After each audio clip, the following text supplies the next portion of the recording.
Thank you for choosing Moto Nation for your RV rental needs. This is an overview / orientation of our Gulfstream Conquest model 6280 LE, which we refer to as the Weekender. This RV is built on the Ford E350 chassis. It is approximately 30 feet in length, 11 foot 4 inches tall, and 9 foot 4 inches wide.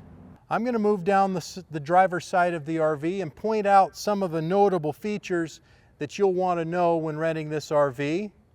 So first, right here, this cover houses the generator. Then moving back is the battery box that has your house batteries as well as a couple of fuses that we'll talk about later.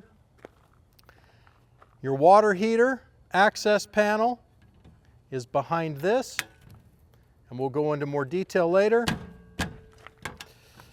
Your propane access, which has a fill valve as well as a full gauge so you can see how much propane you have in the tank at any time. Here you have your city water connection as well as your black tank flush. Your cable and satellite connection. We do not supply a cable for this, but there are some campgrounds that have satellite or cable that you can connect to, and you can purchase a cable for fairly cheap from local stores. This is your fuel filler. It takes 87 octane or better gasoline. Underneath the fuel filler, we have this panel that gives you access to the sewage hookup and emptying pipe, and we'll go into more detail on that later. This is the electrical connection for your shore power. It is a 30 amp connection. If you need a 50 amp adapter, please talk to the person who's helping you with your rental so they can make sure they can get one put in the vehicle for you. Behind this cover, you have access to the outdoor shower with both hot and cold. And here you have the freshwater filler cap. Now this is where you're going to fill up the RV if you're not staying at a campground with full hookups, or you're going to be off-grid. You're going to use this to fill the onboard tank, which will allow you to utilize your sink, your toilet, and even shower if you need to, even if you don't have hookups like you would in an RV park or other campground. Last, we have a storage compartment.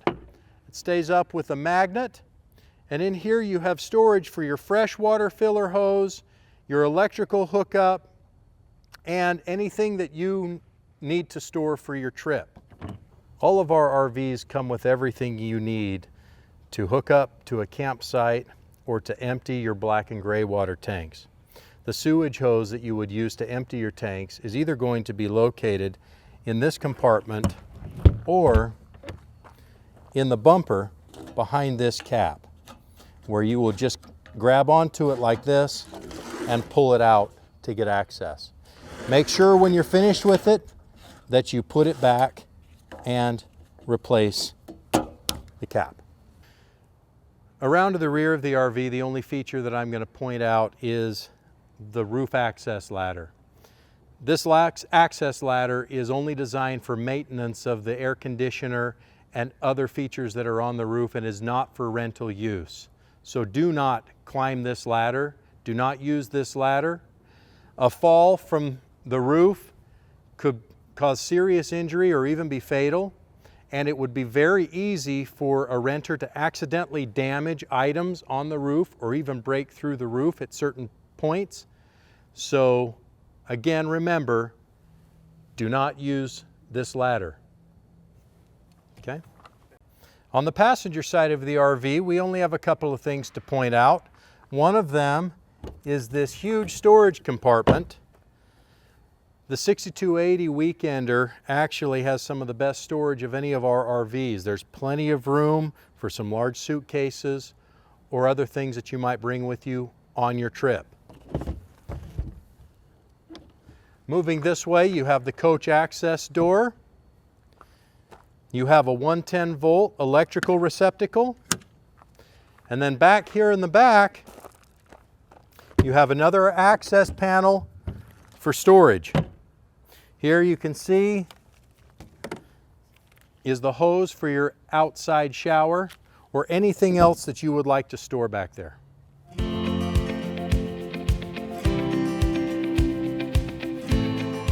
This is the shore power electrical connection on the motorhome. To connect to shore power, you're going to take your supplied power cord, you're going to slide it into here, just like this, and twist it to the right to lock it in place. You can tighten down this exterior ring to get a nice solid seal. Next, you're going to run the cord over to the power pole that is at your campsite. You're going to make sure that the breaker on the power pole is switched to the off position. Then you are going to plug in your power cord to the power pole at the campsite and then flip the breaker into the on position. At that point, you should see a little light on top of this power cord glow blue. If it's not glowing blue, then it means that you don't have power supplied to the RV.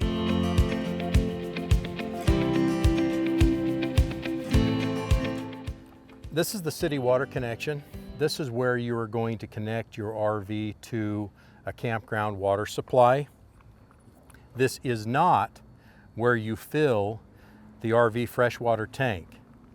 We have lots of renters that call us up and say, hey, we've been running the water into the city water connection for a half hour, but our tank on the inside of the RV isn't filling up. What's the problem? Well, the problem is you're using the wrong connection. This does not fill the freshwater tank. Now, whenever you're using a city water connection or connecting any hoses to the RV, you must use this pressure reducer. Now, each of the RVs is supplied with one, and all they do is screw in like this, and then you screw your hose into it like so. Once that is in place, then you are safe to turn on the water to the RV. A side note, if you do not have the pressure reducer in place, a lot of campgrounds run at very high water pressure, and the RV is only designed for a rather low pressure point. If you run too high pressure water into the RV, you will blow out all the seals inside the RV and it will start leaking everywhere. So do not install any hoses to the RV without them being connected to a pressure reducer valve.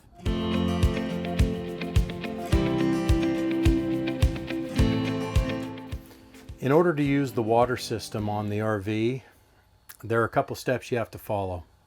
Number one, if you're in an RV park or another area that has full hookups or has water hookups and you've hooked up the city connection outside, then you don't need to follow the steps that I'm going to show you, because once you're hooked up to the city connection, that connection is live all the time. You don't need to turn on the pump. If you do not have a city connection and you are running off of the water that is in your onboard water tank, your freshwater tank, then you have to follow these steps. First, you want to verify that your freshwater tank has water. In this case, we've got 1/3 of a tank. Next, you're going to turn on your water pump. Now, when you do, you're going to listen for it to turn on. It's going to sound like a little thumping, and then it should stop once the line is pressurized. And you shouldn't hear it turn on again unless you turn on a faucet or unless you turn on the shower. If it doesn't stop, it means that there's a leak somewhere in the line. If you have running water somewhere and the pump is not turning on, then that does not mean that there's a leak from one of the pressurized lines. It means that there could be a leak from a drain, and you would have to address that differently than if the pump just continuously ran. Another reason that the pump could continuously run is if it's running out of water and it's picking up more air than water. That's a good indicator that your water tank is empty. So we're going to turn on the water pump. And in this case, because the line is already pressurized, you're not going to hear anything. So what we're going to do is we're going to come over here to the kitchen sink. I'm going to turn it to the cold, and we're just going to turn this on, and you're going to listen for the pump. Hopefully that comes through on the video. This tank is running low, so you have it sputtering. When I turn this off, you should hear the pump stop.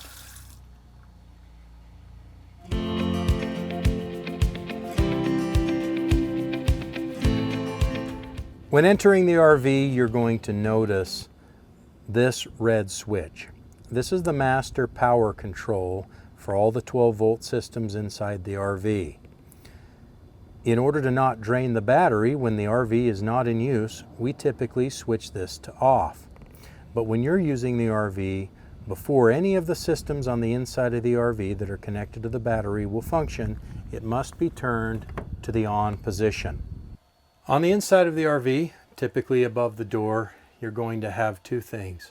One, you're going to have this control panel, and two, this cubby.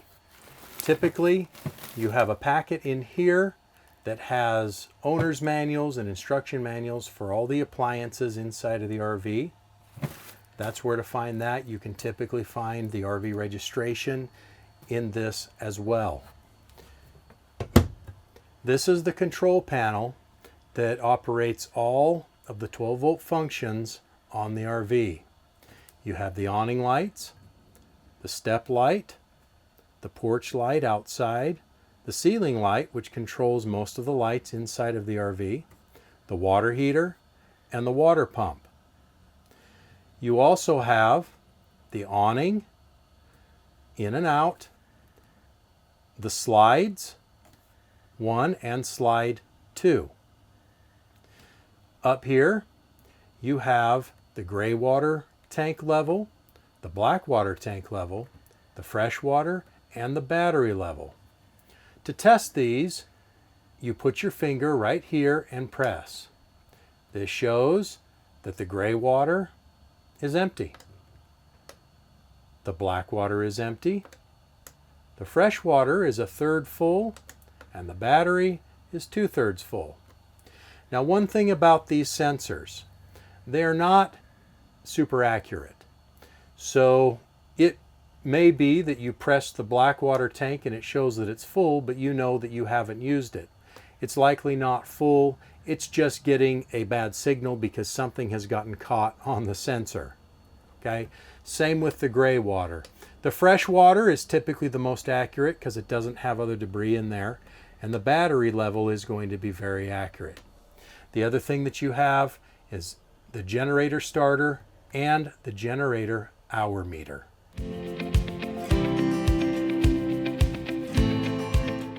Now, moving inside, we're going to take a look at the interior floor plan and other features of the 6280 LE Weekender. So moving towards the front of the RV, we have a sofa that folds down into a bed. Up here, we have a bunk. This is a full-size bunk that converts into a bed. You have the TV right here that swivels out. A couple little cubbies. There are lights. As we move backwards, we have the dinette that also converts into a bed. We have storage. And then you move into the kitchen portion of the RV. We've got a deep stainless steel sink, a microwave, hood vent, and here's your stove and oven.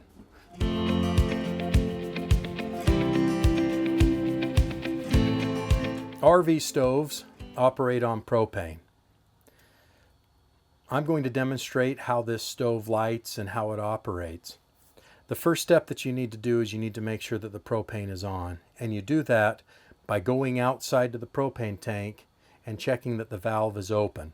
To turn the propane on, you turn this knob all the way counterclockwise until it stops. You don't want to stop in the middle. It's either all the way on or all the way off. Once you know that you have the propane on and the lines are pressurized, you're going to turn on the fan. You're going to listen for it to start. Now, this fan helps to remove bad smells as well as propane gas and carbon monoxide. You never want to have the stove on without operating this fan. It's also a good idea to open up the window above the sink just to get a little bit better ventilation. You do that by pulling up here, flipping this up, and opening the window. Now that you've got plenty of ventilation, you come over to the stove, you turn the knob to high, and then you use the lighter to click. You go to the next one, lighter to click, and this one, lighter to click. They should start very quickly. If they don't, then what you're going to do is turn on the knob to high and listen to see if you can hear any air or gas. If you smell propane and you can hear it coming out when it's on high, but you cannot get it to light, you want to stop. You're going to leave the fan running, open up the window, possibly open up the door, let the RV air out for a few minutes before trying to light the stove again. Now, before you want to light the stove again or attempt it, you're going to check that the spark jumps when you click the igniter. You're going to look underneath the upper lip of the burners and you're going to twist the igniter just like this. You should see a little blue spark jump from this steel rod right here over to the side of the burner. If you're not seeing that when you try to ignite, then you need to try to ignite it using a match or a cigarette lighter or some other means. You would turn on the stove and you would use a match or cigarette lighter to try to light it. If the stove lights, then you know that the igniter is malfunctioning. From that point on, just use a match or a cigarette lighter to utilize the stove and let us know when you come back.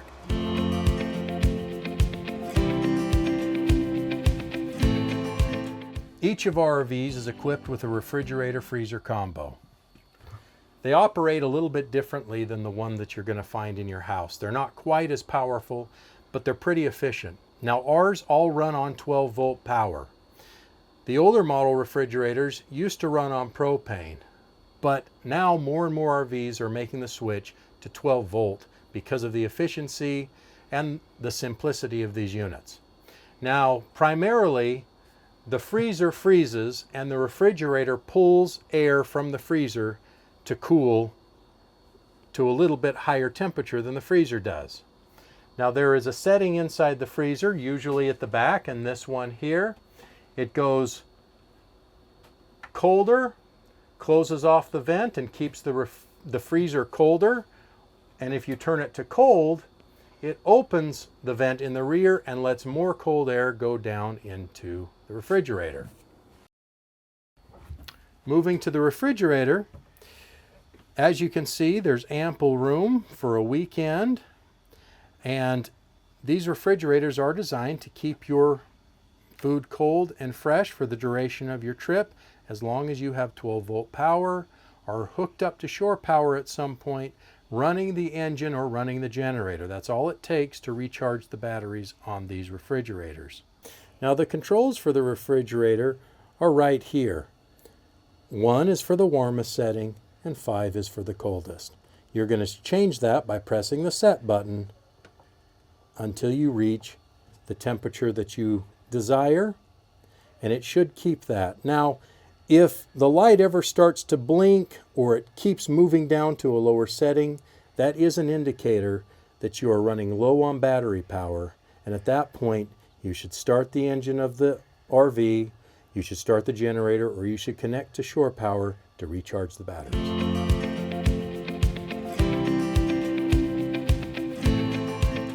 If your RV is equipped with an awning, the control will be located at this control panel right here.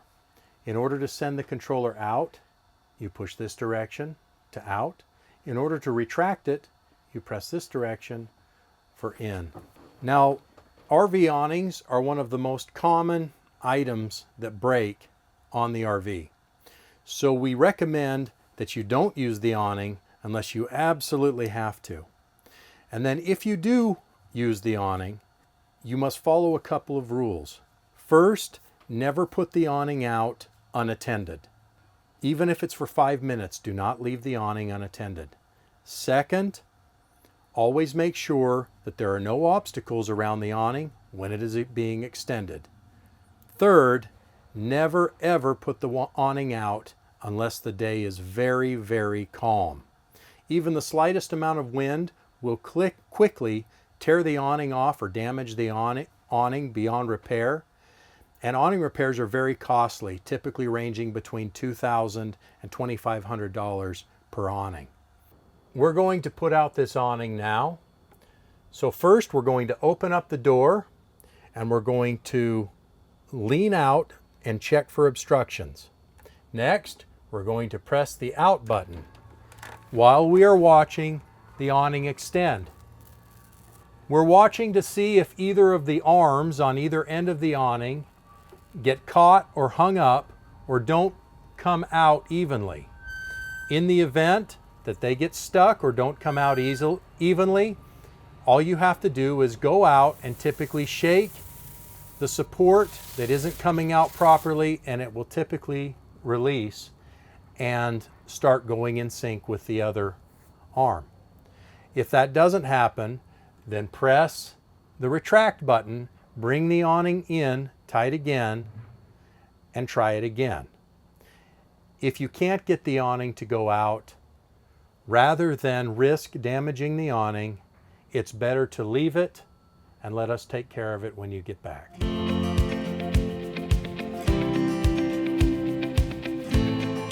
We have two types of water heaters on our RVs. A tanked water heater, which operates very similar to the water heater that most people have in their house, only with a smaller tank, about 6 gallons, or a tankless water heater. This particular model has a tankless water heater. So this is the procedure for utilizing a tankless. First, you're going to come to the control panel. You're going to turn on the water pump. You're going to hear it pump for a minute and then turn off. That means that the system is pressurized. Next, you will turn on the water heater. You'll hear a beep and you'll see this light up. Now this light doesn't necessarily stay on the whole time, but it does typically indicate when you turn it on that there is power. After you have done these two things, you come over to this panel right here. This is the tankless water heater control. Some people get this confused for the thermostat, for the air conditioner and the heater inside the RV, but that's not what this is. It has several functions.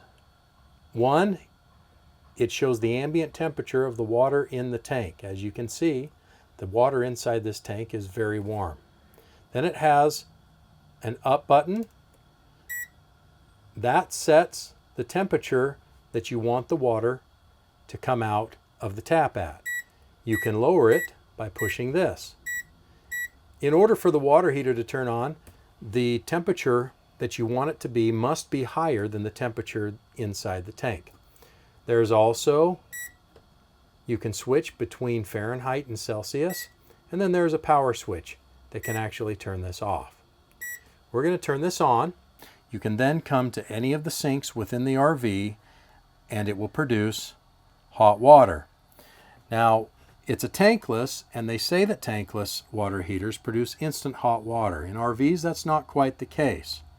Tankless water heaters actually use a lot of water, and so they're not wonderful if you are camping off-grid and don't have a ready water supply, because it takes quite a little bit of water for it to heat up. Now what you're going to do is you're going to open up this on full hot. Next, you're going to come over to the tankless water heater control, and you're going to see three things. One, that you have good flow. Two, that the cooling fan of the heater is running. And three, that you have flame indicating that it is heating. Then you will see the temperature of the water increasing to the temperature that you have set. You should be able to come over here and put your hand under the water and feel it getting hot. Now it'll go to the temperature that you have set. So it can get really hot, so don't burn yourself.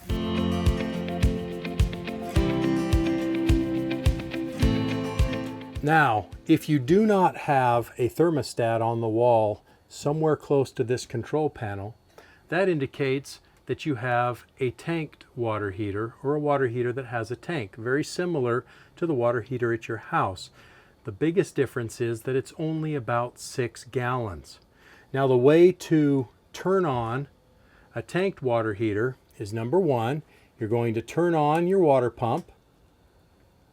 Then you're going to listen for it to stop, and then the water heater, just like that. Once you've done this, set it and forget it. The water heater will be on, and it will be heating until it reaches a temperature, then it will stop.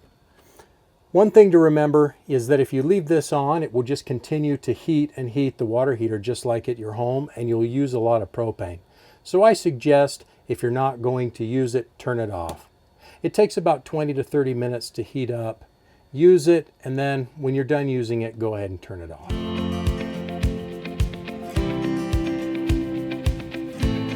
In this model, the shower is to my right. Now, the shower functions just like any shower that you would have at your home. You pull out on the knob and you turn it to the left or the right to get hot or cold. It's very simple. One thing to note with a tankless water heater is that you do not operate the hot and cold from the shower. You set the temperature at the tankless water heater control panel, and then you come back here and you turn the hot water to full hot. If you try to regulate between hot and cold, it will diminish the flow and the water heater will not sense it and it will turn off. So again, you do not adjust the water temperature from the shower control. If you want a hot shower, you adjust it from the water heater control panel up by the coach door. Moving into the rest of the bathroom, this 6320 has a cool feature where the door behind me has a magnet on it, so it'll hold itself closed to give you an extra room for changing.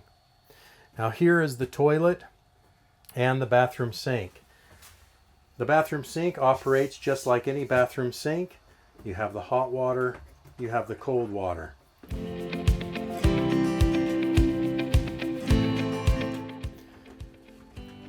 All right, this is the bathroom toilet section area of the RV. As you can see, you've got your toilet, you have a vanity and a sink, and you also have storage for different items behind here and a couple of mirrors. Now this door, when it opens up, has kind of a neat feature. It has magnets. So when you open it, it stays shut and allows you a little more privacy when you're changing. Now, to operate an RV toilet is a little bit different than operating a toilet at home. I'm going to demonstrate that right now. As you can see, it's a little bit smaller than the one that you'll have at your house, and it functions a little bit differently. First, it flushes using a pedal on the ground. And the way that that works is after you get done doing your business, you're going to press this pedal like so. It's going to open up that flap and drain off the water. One important thing to note about using an RV toilet is that it is very important that you only use RV tank compatible toilet paper. If you use anything else, wet wipes or standard toilet paper that you might use at your house, you're going to clog this up and you're not going to be able to use the toilet. And it's going to be very difficult for us to clean out at the end of your trip, so you'll likely incur an additional fee. In the event that the toilet does become clogged, what you're going to have to do is find yourself a long stick and come in and break it up, whatever's causing the clog, and push it down into the tank gently, being careful not to damage any seals. Unfortunately, plungers do not function in RV toilets because the function of the toilet and the way the pipes are set up just don't work for plungers. So the only way to clear out a clog is to get down and dirty and push it out with a stick. Once you've got it done, wrap the stick in toilet paper, get it out of the RV, and go throw it in the garbage so that somebody doesn't pick it up later and get a nasty surprise.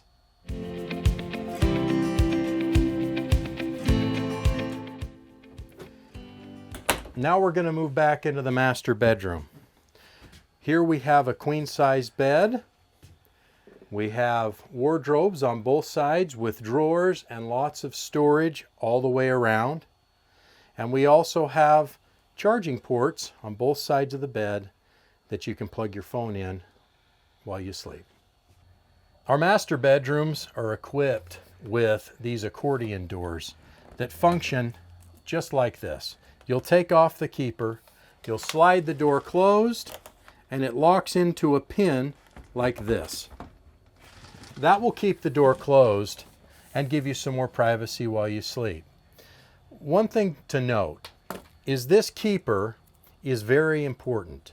If you lose this, then when you drive, this accordion door is going to shake back and forth like this the entire time. And by the time you stop again, it's likely going to be broken and you're going to have a repair bill. So we recommend never taking this keeper off both sides, only one, and then always keep it snapped when the door is not being used. Lots of people ask, how does this sofa work? Well, it's really pretty simple, but at first glance, it can be tough to figure out how to get it to fold down. So we're going to show you that right now. All you have to do is lift up on this outer edge till it gets to here, let the back end slide down, and then let it all down. Now you've got your sofa. Underneath the sofa, there are actually 3 sets of seat belts, but you have to reach down through the crack to pull them up while you're driving if you want to access them. Now, to store the sofa, again, all you have to do is lift up on this outer edge, reach behind the back, lift, and push, and it'll slide right down into place. In order to deploy the table dinette as a bed, you remove the cushions like I've done here. You swing the lock underneath the table into the unlock position. You push down on the table till it reaches the bottom. Then you're going to place the big cushions to help hold the table down, like so.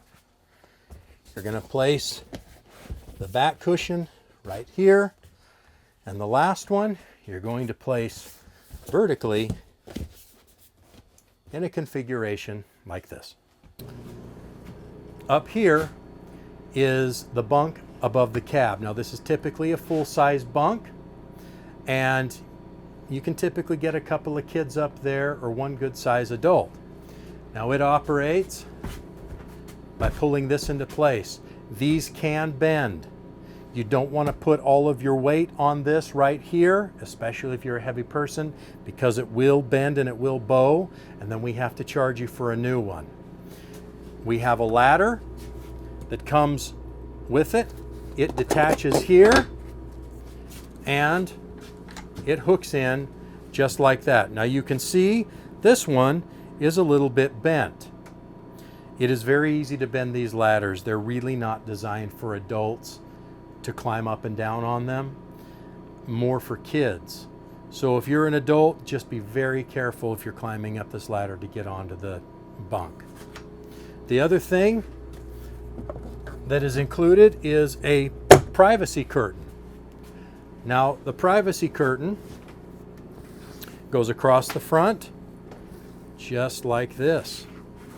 Once you have the bunk in place, you find the snaps and you snap in the privacy curtain just like this, and it will go all the way across, and that'll give you some privacy in the evening when you're in your RV. One note about the privacy curtains: they attach to these snaps right here, but these snaps can pull free very easily, so you just want to be very gentle when you're attaching them and pulling them off. You don't want to yank down on them or pull really hard, because you can cause these to pull out, and then the privacy curtain won't snap in place again. All of our RVs are equipped with window coverings. Each of them are a little bit different, but this accordion style operates on tension. I'm going to demonstrate that for you now. They have two strings that come down on either side that hold tension to the entire shade.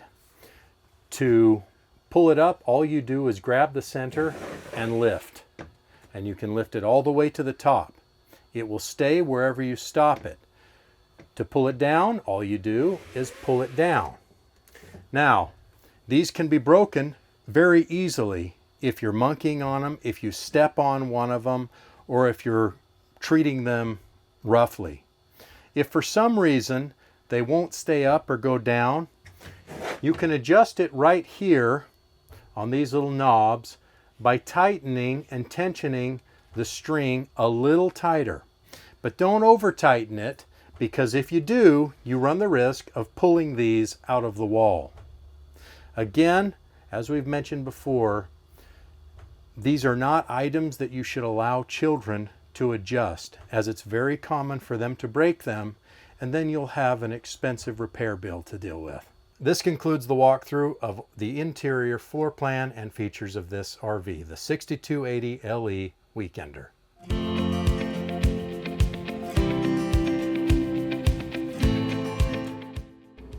In order to heat and cool the RV, you utilize this thermostat. Now, the heater will operate off of the 12-volt batteries. The air conditioner, on the other hand, must run on 120 power. So the RV must be plugged into shore power, or it must have the generator running in order to function. Now, to turn on the air conditioner, you're going to push this bar and you're going to watch until it comes to cool. This says cool high, and you're going to wait, and you'll hear the AC turn on. Now, to turn the AC temperature down, you're going to push there, down. To turn it up, you're going to push it up. Another important thing to note about RV air conditioners is that they are not as efficient as the air conditioner in your car or in your house. They can only cool to about 17 to 22 degrees below the ambient air temperature. So by doing simple math, if it's 110 degrees outside, the RV AC is only going to cool the inside of this coach to about 90 degrees. That's the best you're going to get until the sun goes down and the outside air starts cooling off. Before we get into the heating side, I want to show you something about the AC. Follow me. This unit here is the air handler unit, and it functions in two ways. You can open up these vents and the air will blow down into this area of the RV, which is the living room. If you have a lot of people that are hanging out in this area right here, you can open up those vents and it will cause this area to cool much more quickly. At night though, however, when you're trying to go to bed, the air coming out of the AC will only be cooling this area here. So people in the master bedroom will be getting very hot. Anybody sleeping up there will also be getting very warm. So at night, you want to close these, and that will force the air to come out of the vents in the ceiling here and up front. You can angle these vents in the direction that you want to direct the air. We get a lot of calls from people that tell us that their AC isn't working because they can't feel any air in the master bedroom or up above the cab. And 9 times out of 10, it's because these vents are open and not closed.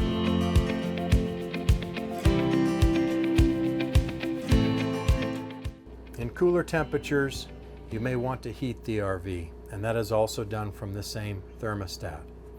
You're going to come to the same bar, you're going to press it, you're going to cycle through the fan, the cool, and you're going to come all the way down to heat. You're going to set your temperature that you want it to heat to. That's got to be warmer than the inside temperature. Because we're warm right now, looks like we will be able to get it up high enough. There we go. We're going to set it to 99 degrees. Now you're going to wait a second.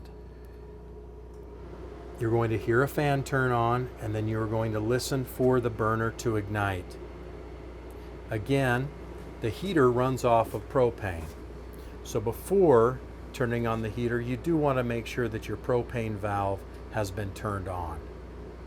Now you're going to go to one of the floor vents, of which there's one right here. You're going to reach down and you're going to feel if there is warm air coming out.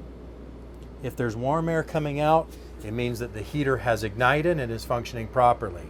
If the heater doesn't ignite properly, then it's going to automatically shut itself off in order to protect from too much propane gas getting into the coach.